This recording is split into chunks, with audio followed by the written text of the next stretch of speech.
How's it going, guys, and welcome back to another video. In this video I'm going to be doing the second installment of a series I created recently called 2-minute quick tip vids. It's a knowledge sharing series where I'm going to be compressing down tips into a 2-minute time frame. So without further ado, let's get into it. So let's put 2 minutes on the clock and crack straight into this video.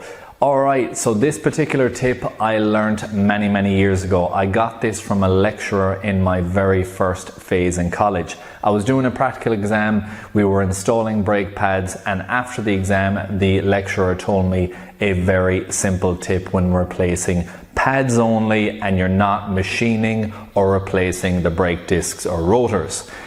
When you are doing a pad slap only replacement, if you were to chamfer the inner and the outer part of the brake pad, you can alleviate problems such as resistance from the lip that may be on those rotors, or a brake squeal from the inner and outer part when they initially grab. That bedding in process that new pads have, if there's a lip on the inner and the outer, especially on those Euro vehicles, the likes of Volkswagens, you can get very large lips built up in. Some of the European Fords as well.